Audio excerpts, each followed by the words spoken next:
Live from WRAL News Headquarters in Raleigh, your number one source for local news. WRAL News, coverage you can count on.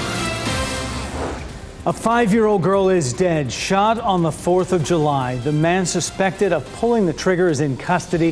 Why he will not face a judge today. And we have another chance for storms this afternoon and evening. Some showers just starting to pop up. I'll show you when and where they'll be the most widespread coming up. Plus, they haven't stepped into the ring, but Mark Zuckerberg is going toe-to-toe with Elon Musk, the new social media platform designed to challenge Twitter. New information this noon about the man charged in yesterday's shooting that left a 5-year-old girl dead and a 15-year-old girl seriously injured. Good afternoon to you. I'm Jeff Hogan. And I'm Renee Chu. Thanks for joining us. 42-year-old Brian Luster is in custody in connection with this crime. WRAL's Monica Casey is live at the Durham County Courthouse. Monica. Well, we were here in Durham County Court this morning for Luster's first appearance, but we were told by deputies that he's actually in medical isolation right now, and the earliest he'll be here in court will be tomorrow. Luster is charged with first-degree murder, attempted first-degree murder, and possession of a firearm by a felon. We are working to find out his relationship to the two girls who were shot yesterday. The 911 call on North Guthrie Avenue initially came in as an overdose call. When police arrived, they found those two girls seriously injured, and that 5-year-old died at the hospital. Now, within the last hour, Durham County Sheriff Clarence Burkhead has released a statement about this shooting, saying it's tragic and heartbreaking. He offered any support the sheriff's office can give to DPD during this investigation. He also says he is committed to finding out why this happened. Renee? Monica Casey reporting live in Durham. Police in New Bern are investigating a deadly shooting that claimed the life of a 1-year-old girl. The toddler and a man were shot on the 4th of July. And WRAL's Ken Smith is here to walk us through how this happened. Ken. Yeah, Jeff, this family is understandably devastated by this sad turn to this story. New Bern police confirming this morning 1-year-old Nalani Sheptok died from her injuries after she was shot on the 4th of July. This happened at this home on LaGrange Street Tuesday night in New Bern.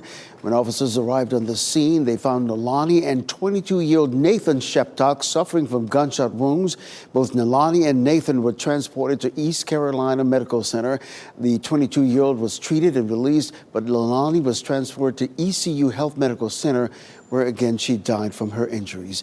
New Bern police now say this is a homicide investigation. No word yet on a motive or who could be responsible. Jeff? Ken, thanks for that sad update. It's another steamy day across the triangle, but the clouds have at least provided some shade. Here's a live look at Apex right now. Meteorologist Kat Campbell joins us with a look at when those clouds could grow into storms. Kat. We don't have any thunderstorms just yet on the dual Doppler 5000 radar, but we have had some quick showers popping up, mainly up in Warren County, a little closer to Lake Gaston. No lightning at this point, but once we get past about 1 o'clock, we could begin to see an isolated storm with lightning develop. It's not going to be a widespread threat today. I think we'll see a little less activity on the radar compared to what we saw yesterday. Still, there will be some scattered thunderstorms popping up, especially once we get past about 3 o'clock. It'll be more isolated before that, but by 5 o'clock, you can see scattered storms. Again, the best chances, similar to yesterday, will be from Raleigh points south and east. We can't rule out a storm, though, in our northern counties today. It's just a little better chance in the southern half of our viewing area. And once we get to sunset tonight, things should quickly quiet down. I don't think that this is going to last until late tonight, the way it looks right now. Satellite showing a lot of the clouds out there, mainly from Raleigh points north and east. And boy, it's provided some shade, helped out with temperatures so far today. Not as hot as the past several days. Still, it is humid. So even though it's 85 degrees and only 85 compared to the 90s we've been in at this time for the past several days. Feels like 91 in the Triangle, feeling like 93 in Fayetteville, 93 the heat index in Clinton, as well as Goldsboro. I'll have a closer look at your weekend forecast. We've updated rain chances coming up in the next 10 minutes. And happening right now in the WRAL Live Center, we want to take you out to Wall Street. Take a look at this. The Dow down 441 points this afternoon.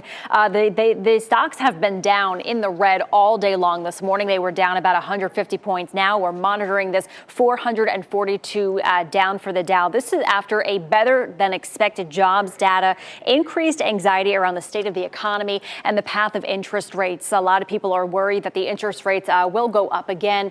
Taking a look across the board here, the S&P 500 also down about 50 points this afternoon. NASDAQ down 168 points. Michelle, thanks for that. The FDA is expected to decide today on granting full approval to the first prescription drug proven to slow the progression of Alzheimer's in some patients. Leqembi received accelerated approval in January, but has not been widely used. Full approval would likely prompt the Centers for Medicare and Medicaid Services to change how it covers the drug, broadening access for up to about 1 million people with early onset Alzheimer's. Without insurance, it costs more than $26,000 a year.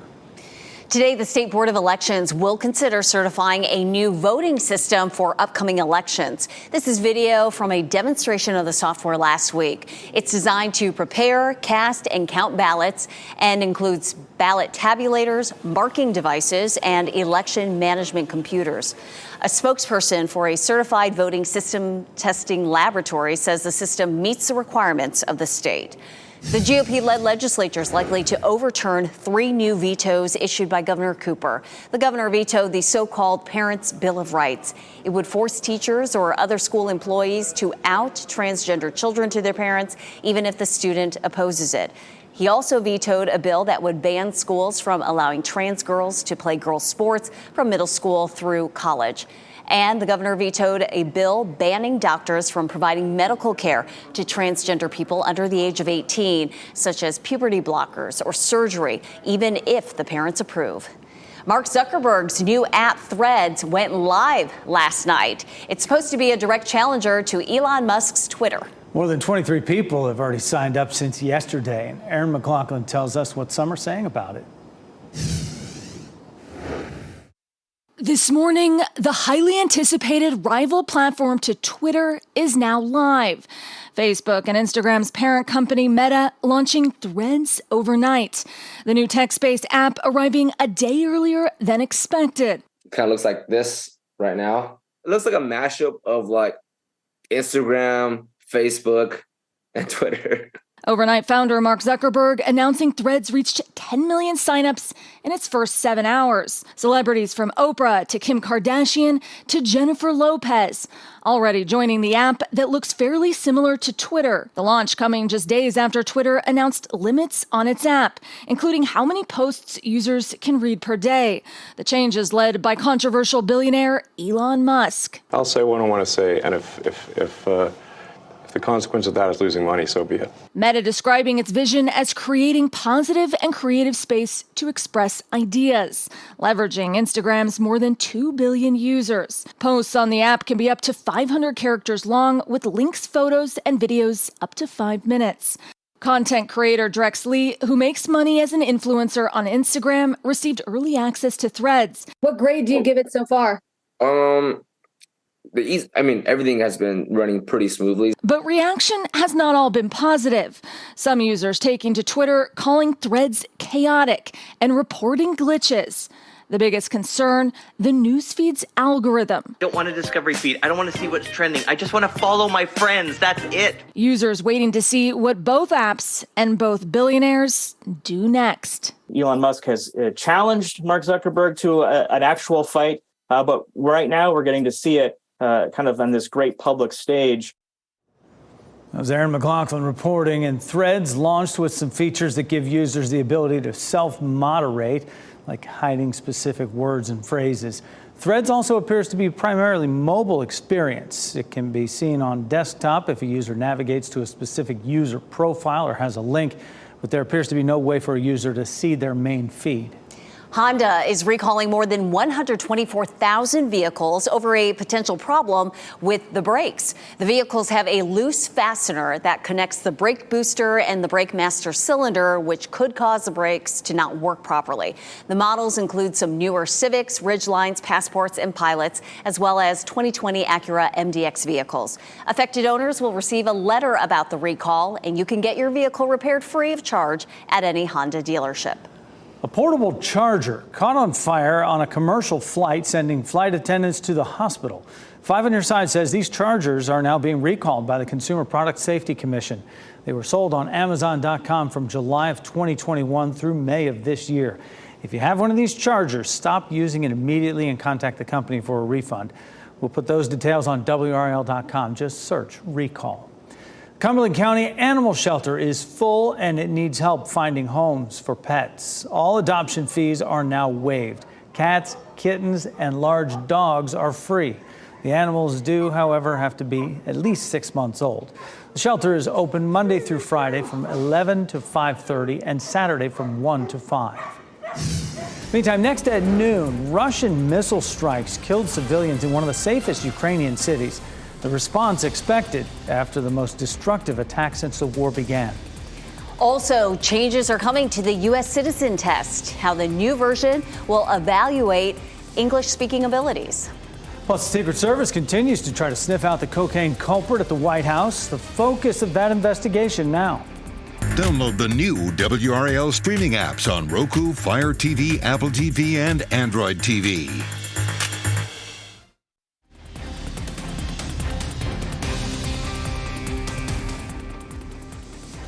Here's a live look at Carolina Beach. Those morning showers have pushed off and looks like a pretty nice day there at the beach.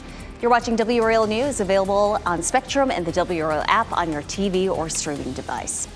5 people were killed during a Russian missile strike in the western Ukrainian city of Lviv. It's being called the biggest attack on the city's civilian infrastructure since the war began last year. NBC's Kelly Kobiea reports from Ukraine. Rescue crews were searching throughout the day at the site of this 4-story apartment building at the heart of Lviv, that western city in Ukraine, hit by 3 missiles overnight. The Ukrainian military say that 10 missiles in all were fired at around 1 o'clock in the morning from Russian positions in the Black Sea, initially heading straight north, then taking a sharp turn to the west and heading for Lviv. 7 of them were shot down, but 3 sadly fell, one of them striking that apartment building in the heart of the city center. The city's mayor said that in some cases, roofs were completely blown off homes in that apartment building. Dozens of apartments and homes completely destroyed, cars destroyed as well, windows blown out in neighboring buildings. And because it happened at 1 o'clock in the morning, many people were still sleeping. There's a shelter nearby, but a regional official said that only 5 people were in that shelter after the air raid siren sounded. President Zelensky responding to this attack, saying that there will be a strong response from Ukraine. Ukraine calling this yet another war crime, saying this was clearly a strike on a civilian area. No comment yet from the Russian Ministry of Defense. Kelly Kobiea, NBC News, Kyiv, Ukraine. That attack comes as Ukrainian President Volodymyr Zelensky is visiting Bulgaria for talks on security and defense support with Bulgarian leaders. Firefighters from around the world are in Canada to help fight the wildfires burning there. Firefighters from South Africa are lending a hand as Canada fights the worst wildfire season they've ever seen. Those helping out in Alberta say fighting these fires is different from what they deal with back home. The fires from Canada, they are totally different from South African fires. Mainly the underground fires, they are not familiar with us. There are currently 638 fires burning in Canada. 333 of them are considered to be out of control. And so far, a record 34,000 square miles of the country have burned. Deaths from residential fires have increased by 8% from 2012 to 2021. Those stats, combined with the fact that wildfire season is underway across much of the West, prompted engineers to look for new ways to keep people safe. Marianne Rafferty reports on the unique fire drone that could provide life-saving relief.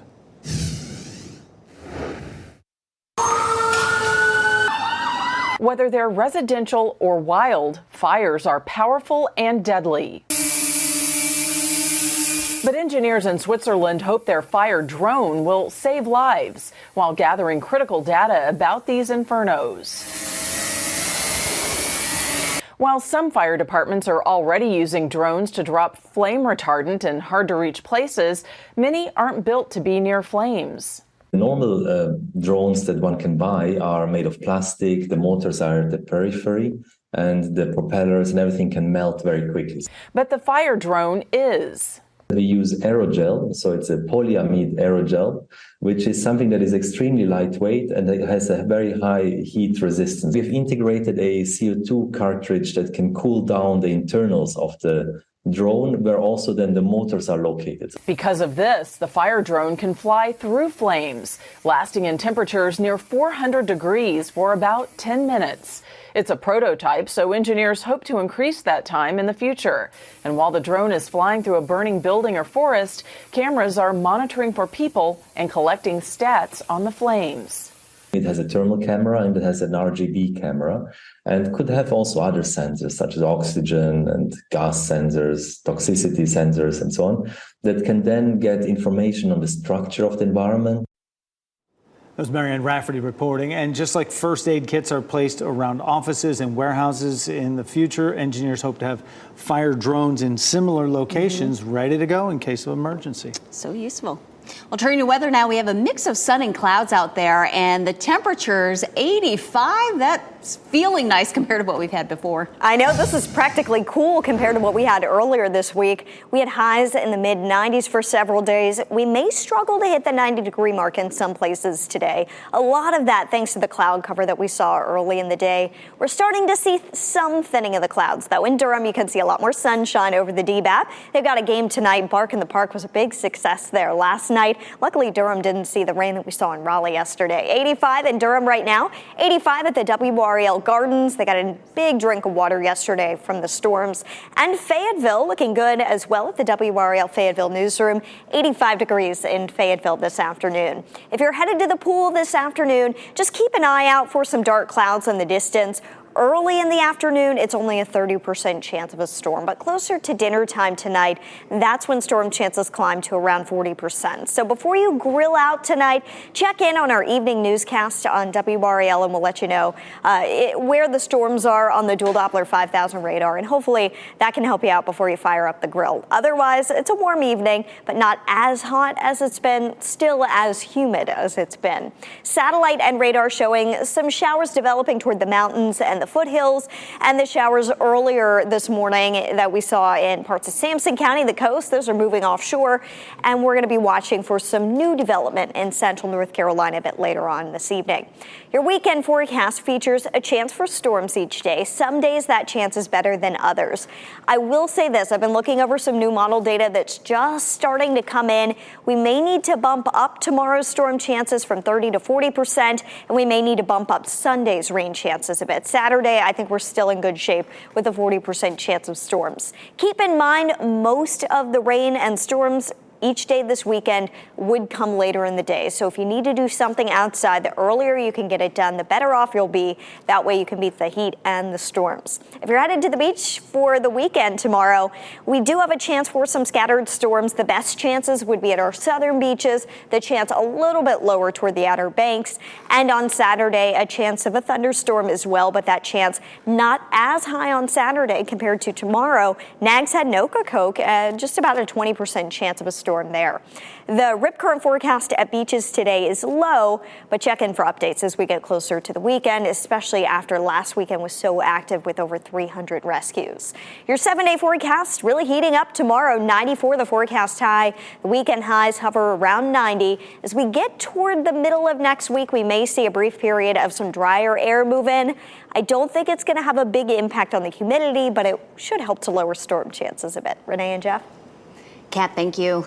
Local police are seeing a disturbing trend. Untraceable ghost guns bought online with no background checks are being used to commit crimes. We were seeing them maybe once or twice a year to seeing them now once or twice a week. Tonight at 6, WRAL investigates the rise in our area and the problems it's creating for police. You might have the convenience of a robotic vacuum at your home, but have you ever thought about a robotic mop? We're going to tell you what they do and if they're worth the price, just ahead.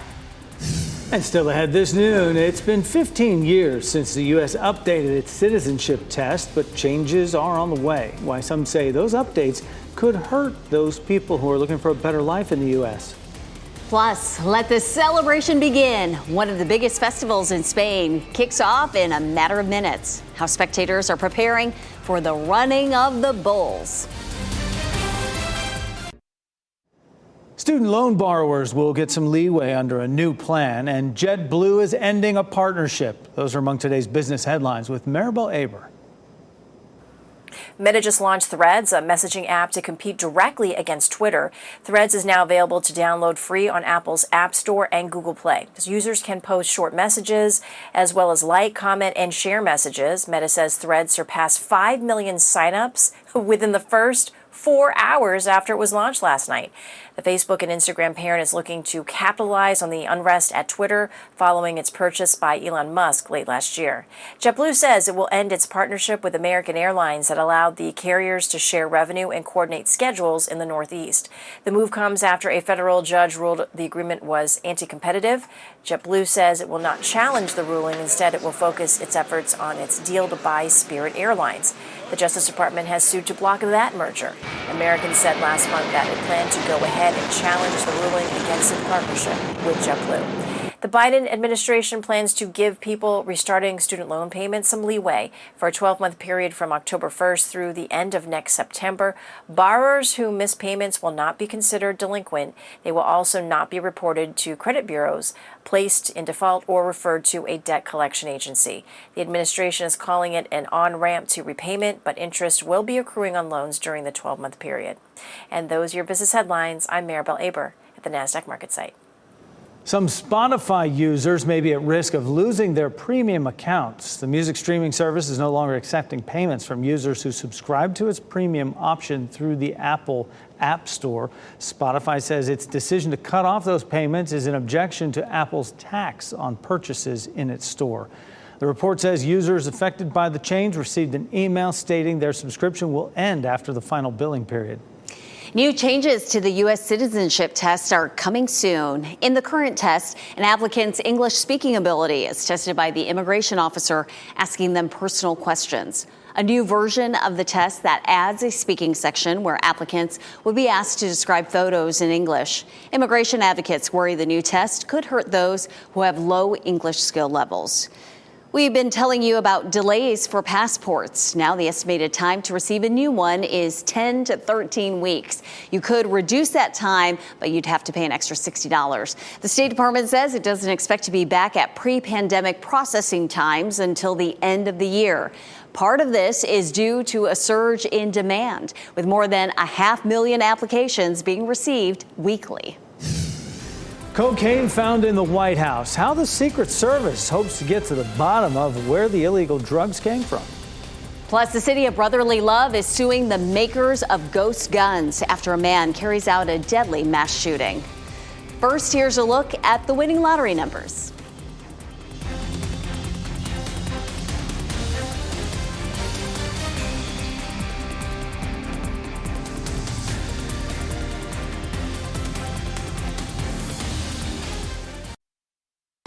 Shot in 4K ultra high definition. Your number one source for local news. WRAL News. Coverage you can count on.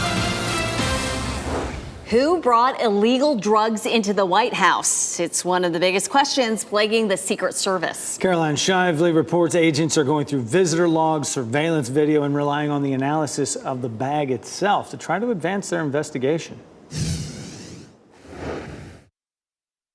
going to get to the bottom to exactly what happened. The Secret Service ordering DNA and fingerprint testing on the small bag of cocaine that was found inside the White House. The drugs were discovered Sunday inside a cubby where visitors often leave their personal belongings. President Biden and his family were at Camp David at the time.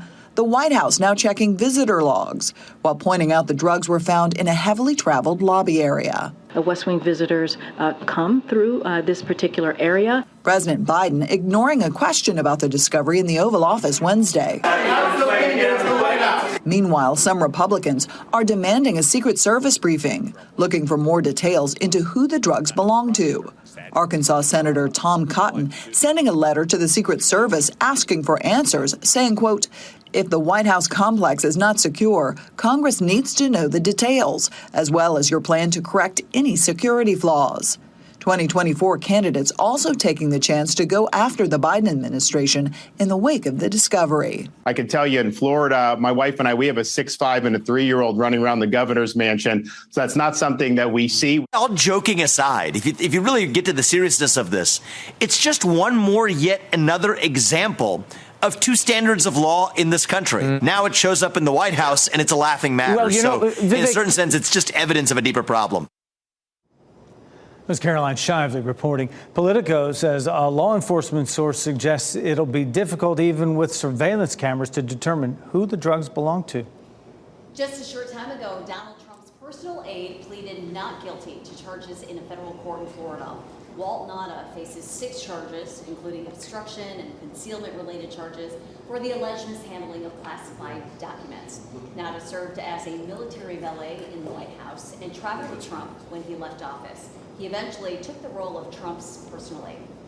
Tonight, we will learn more about what will be included in Rollsville's Main Street corridor. The town plans to develop Main Street and turn it into a true town center.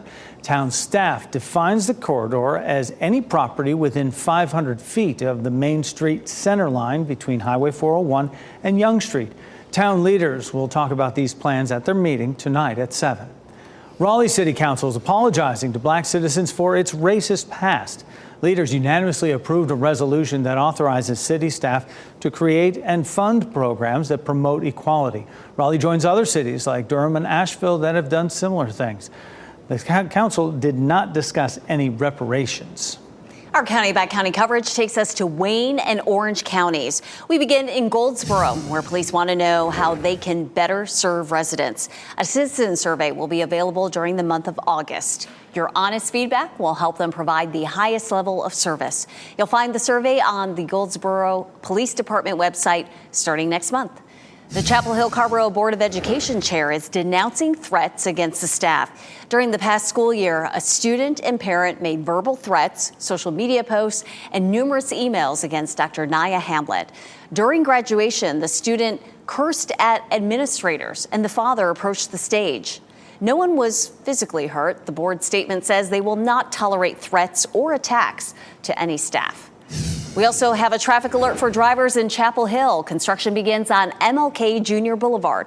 Crews will shut down one lane in each direction on the road at Estes Drive. Work begins tonight at 7. It should wrap up tomorrow morning at 6. A man charged with a mass shooting in Philadelphia Monday says he carried out the attack to clean up the neighborhood. The victims who died were between 15 years of age and 59. 2 boys, ages 2 and 13, were shot in the legs and are recovering. John Lawrence reports the attack comes as city officials take legal action against 2 ghost gun suppliers.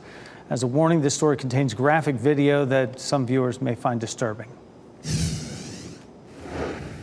Philadelphia residents still in shock after city officials say Kim Brady Carricker went on a, quote, deliberate killing spree Monday. Some maniac walking around just shooting. For what? We probably would never know why, but you took my son. You took my baby. Officials say both of the guns found with the 40-year-old suspect were so-called ghost guns, which are weapons that are manufactured privately and untraceable. You can take these guns through magnetometers without being detected. So this is like a level of insanity that no one should ever deal with.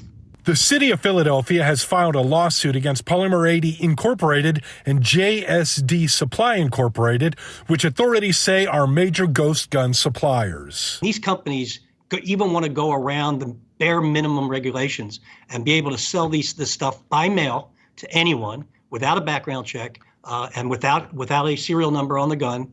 Buyers of these weapons are often those who can't legally buy a firearm, such as minors or felons, according to the city's press release. There have been at least 359 mass shootings in the U.S. thus far this year, according to data from the Gun Violence Archive. It was John Lawrence reporting. The Gun Violence Archive considers a mass shooting an incident where at least 4 people are shot, not including the shooter. Coming up, a terrible construction accident in Japan involving a bridge girder. What investigators say may be to blame that left 2 workers dead. Plus, how safe is the water flowing from your faucets? The new study that reveals the concerning chemicals in tap water and why they're bad for your health.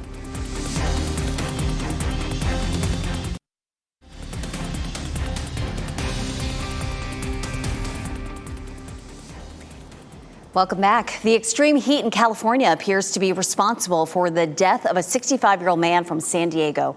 His body was found in a car in Death Valley National Park. Park officials say the vehicle had 2 flat tires and an air conditioning system that didn't work. Authorities believe a heat-related illness could have forced the driver to run off the road. He was dead at the scene. The day before he was discovered, the temperature in that area hit 126 degrees. 2 New Jersey firefighters died while battling a fire on a ship in Port Newark, and several others were hurt. Authorities say 5 to 7 cars erupted in flames on the 11th and 12th floors of the vehicle cargo ship last night. The heat got so intense, firefighters had to push back, and that's when 2 didn't make it out safely. The ship was carrying about 5,000 vehicles. It took firefighters until early Thursday morning to put out the blaze.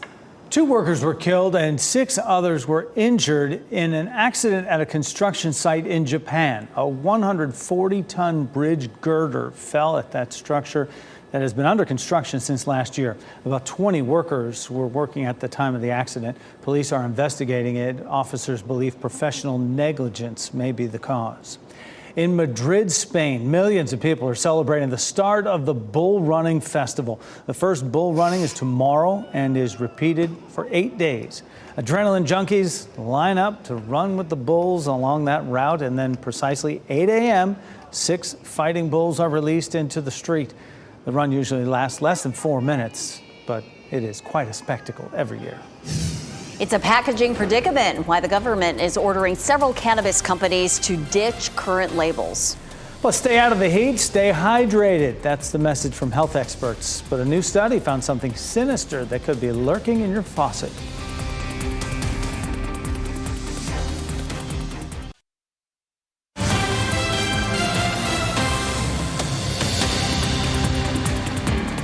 Happening right now in the WRAL Live Center, we are following some breaking news out of Texas this afternoon. This just in, the teenager who was allegedly missing for 8 years, police have just come out and said he was home the entire time. They say that he had been living with his mother almost the entire time. Rudy Farias made national headlines over the weekend when it was reported he had been located safe in Houston after a years-long search. He was reported missing in March of 2015, but police say he came home 1 day later. They just came out and said this. They say that he was found at a church roughly 8 miles from his family's home. He was nonverbal. A nonprofit search and rescue service helped search and find him. Again, police saying right now they know that he has been at home with his mother the entire time. Such a revelation and a lot of questions as a result. 1 in 4 adults in America still had not caught COVID-19 by the end of last year. A new CDC report reveals that about 77% did have antibodies from at least one prior infection. The figures are based on the agency's final study of antibodies in Americans ages 16 and up.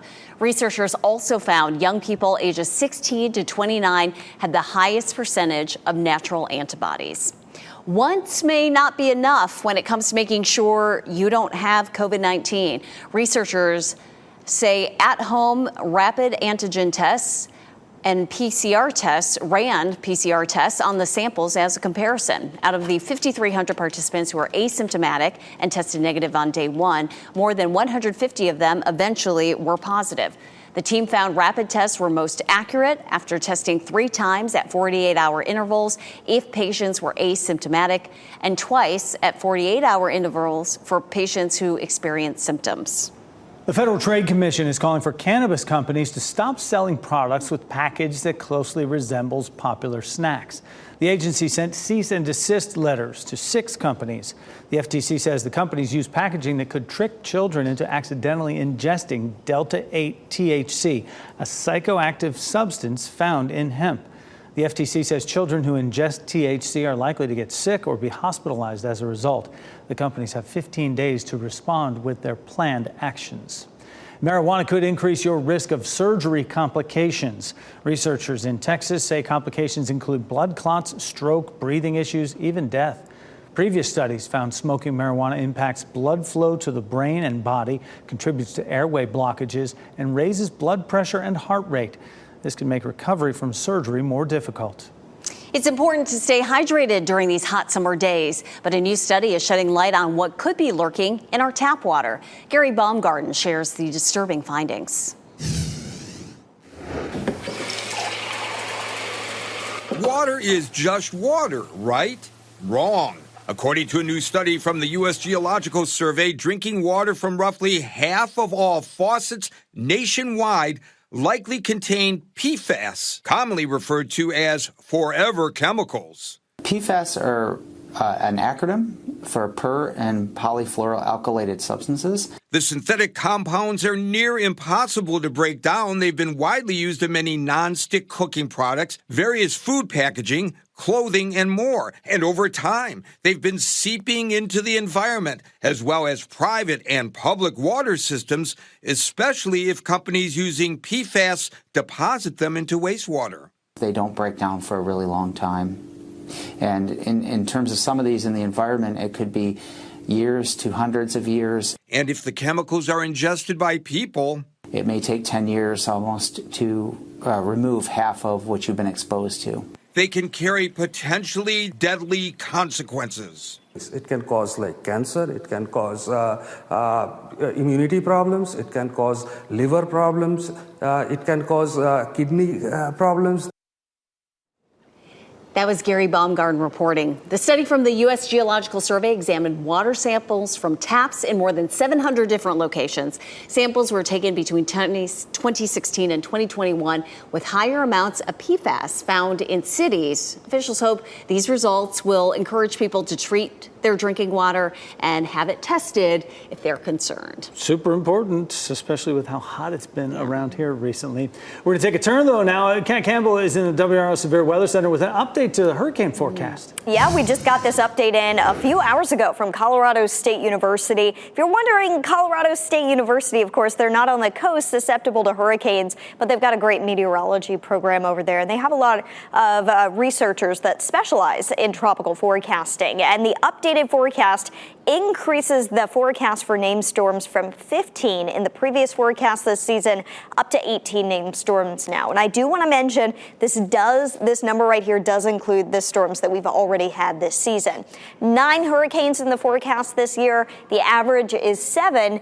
And 4 major hurricanes is what Colorado State University is forecasting, up from the average of 3. Luckily, right now, the tropics are quiet. We've got a lot of Saharan dust in the central Atlantic, and that should keep things quiet for us for at least the next week. So the big story out there today is the humidity and the storms. The heat today, not as bad as it's been in the previous days. It's still hot, high temperatures near 90, but the cloud cover that we've seen the first half of the day helping to keep those numbers down just a touch today. It still feels steamy, though, with the humidity. 89 in Smithfield, 91 degrees in Fayetteville and Southern Pines, 90 degrees this afternoon in Sanford. The muggy meter today, it's all the way at the top. Tropical, 73 degrees is our dew point. And remember, the higher that number is, the more moisture there is in the atmosphere. And that's why it feels quite sticky out there today. Definitely feeling like summer. The maximum heat index that we could see today, We may stay out of the triple digits for the first time this week in the Triangle. 101 in Fayetteville, 96 is the potential heat index in Rocky Mount. The weekend, though, quite steamy. 94 tomorrow, low 90s Saturday and Sunday. And when you factor in the high humidity and the dew points in the 70s, we are likely to see a heat index back in the triple digits. Though, given the new data, it looks less likely we'd get to that 105 number that would spark a heat advisory needing to be issued. So it's still going to be hot, not quite to that heat advisory criteria, though. Dog walking forecast for the afternoon. It stays pretty hot out there. If you can, go ahead and get the dog walk in now. I would. I think thunderstorm chances are better a little later on this evening. And then if you want to hold off until later on tonight, that way you can beat some of the heat. And hopefully those storms die down after about 8, 9 o'clock. Outside, we've seen a few very small showers today on the dual Doppler 5000 radar. I don't think that the radar will be quite as active this afternoon as it was yesterday, but there is about a 40% chance of a thunderstorm. So we're still going to see some scattered storms later this afternoon into the evening. 94 tomorrow. It's the hottest day on our 7-day forecast. Once we get to early next week, we start unsettled on Monday, but we could see a little drier air return and lower rain chances Tuesday and Wednesday. Renee and Jeff? Kat, sorry for all the commotion during your weather. We got a friend. We have a friend. You're looking live at Hampton Beach in New Hampshire, and we can't get over this good-looking bird. Hey, buddy. That's awesome. I can't believe that's New Hampshire. It looks like one of our beaches on the coast. It's enjoying the sun there. All right, we'll continue animal time. Vanilla the chimp. You remember this one? Went viral after seeing the sun for the first time in nearly 3 decades. Well, we have an update on her new digs.